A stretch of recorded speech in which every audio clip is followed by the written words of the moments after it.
So, tanggalin natin to. Guys, pasensya na, nahirapan Good morning, Philippines! Good morning, Bayambong! This is your Masyang Galing-Galing nagbabalik para sabihin sa inyong fresh na ako at naglagay na rin ng konting make-up para mabawasan ang ating ganda. Yes! Kakaligo ko lang, guys. Nagput ng konting make-up. At in 3 minutes, guys, feeling ko fresh na fresh ako. Pero after 3 minutes, tagaktak na naman ang pawis. Sayang. Ang sarap maligo, guys, dito. Alam niyo yun? Paglabas mo ng CR, fresh na fresh ka. Pero pag umuwi sa kwarto, ay, wala na. Parang bagyo na ang pagtagas ng iyong pawis. Ayan. May nag-request kasi, guys, kung ano ba yung ginagawa ko, kung bakit pumuti at makinis ang aking kilikili. Hindi naman ganun kakinis ang kilikili ko, guys, kasi wala naman akong ginagamit na product. Ang tanging ginamit ko lang noon ay tawas. Paano ko naman na-maintain ang cleanliness ng aking keli-keli? At i-request niya kung paano daw ako magbunot. Ayan. Nag-ready na ako. Nandito na yung ating pambunot. Hindi ko na alam kung anong tawag dito ng mga ito yung pambunot na gagamitin natin, guys. Ayan. Kasi yung kilikili ko, ang buhok ng kilikili ko, guys, matagal bago tumubo. Ayan. Kasi nga, dati, wala talagang tumutubo dyan. Dahil nakita ko yung tito kong nag-aahit, ginawa ko din. Kaya may tumubo ng something. At after that, di ko na inulit. Kaya kayo guys, wag niyong sasanaying sinishave yung kilikili nyo dahil kakapal talaga yung mga buhok dyan. At wag na wag kayong magbubunot or mag-aahit bago maligo. Gawin nyo yan after maligo para hindi makapasok yung water dyan sa pores na open dyan sa kilikili nyo. Tadan! Yes, this is my Kelly. And tadan! This is my Kelly. Yan. Yan, ang aking mga kilikili, guys. Konti lang yung buhok. Ayan. Nag-request na kung paano ko daw tanggalin yung mga buhok. Anong gagawin ko? Wala pang tumutubo. Pero sige, tanggalin natin nakikita. Ay, that's my mom. Ayan, tanggalin natin yung natitira. Ayan, yung mga patubo pa lang. Mga bata pa kasi yung ano, guys. Yung mga buhok. Tanggalin natin to. Guys, pasensya na. Nahirapan sa medyo chubby cheeks ako. Or chubby, ano ba to? Chubby na po ang bandang baba ko. Double chin na. Kaya hindi ko malingon. Kaya, ayan. Pasensya na kung hindi ako nakatingin sa inyo. Titingin lang ako dun sa may buhok na area. Kung paano ko po siya tanggalan. Guys, eto tapos na ako maligo bago ako magtanggal ha, magbunot. Wag na wag kayo magbubunot bago maligo.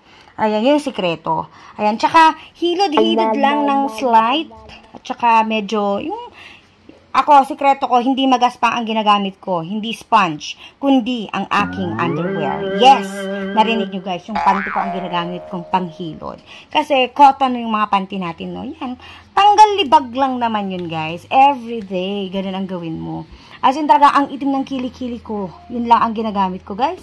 Hilod, gamit ang panty. Tapos after ma-dry, tawas. Pero ngayon, di na ako nagtatawas. Minantain ko na lang ang aking kilikiling maputi. Ayan. Medyo may pagka-dark pag ginanito natin, guys. Kasi nga, chubby-licious na ang atin nyo. Mataba na, nagkikis. Normal lang yan sa mga taba. Kasi yung skin natin, nag-scratch. Ayan. Pero kung yung mga papayat at maitim ang kilikili, nako, ibang problema na yan. Hilod-hilod din pag may time. Ayan. Wala akong makitang buhok kuya or ate na nag-request kung paano ko pong bunutin. Pero usually ganito, guys. Ayan, minsan, pinapabunot ko pag may ano. Kaso nakakahiya, no? Pero ako hindi ako nahihiya, guys, kasi mabango naman yung kilikili ko. Ayan, may natanggal ako. Lagay ko na lang sa kamay ko para pakita ko mamaya. Tanggalan natin yung mga pausbong pa lang para natin bunutin after. Ang binubunot ko lang kasi, guys, yung mga dark, yung mga sobrang itim na halata. Pero yung mga maninipis naman na buhok, di ko na pinapakilaman. Wala naman silang ginagawang masama sa akin. Ayan. Nasubukan ko na kasi dati magpa-ano. Actually, na-try ko nang magpa-wax. Na-try ko nang magpa-laser. Yung laser medyo expensive. Ito po yung mga natanggal na buhok. Ayan. Ganun lang pa ako magtanggal. Tapos, lalagyan dapat yan ng powder, pero hindi ko nalalagyan. Let it be. Nasubukan ko nang mag-wax. Yung wax na ginawa sa akin nun, mahapdi. Kasi mainit. Nasunog yung balat ko, umitom lalo. Kaya, tinigilan ko na yon. Then, yung laser naman, Carry Boom Boom. Ayan, tinanay ko lang once. Dapat yung 6 session, pero expensive kasi yung bayad. Parang hindi siya worth it for me. Ginawa ko lang yung laser dun sa aking pubic hair. Pero dito, carry naman ng bunot-bunot lang. Ayan.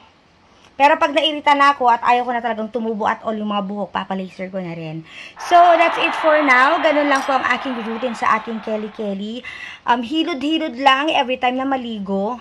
Kahit anong gamit mong sabon, labhan mo lang yung yung undies mo, or kung meron kang soft na pang hilod, katulad nito, malambot to, pwede rin yan.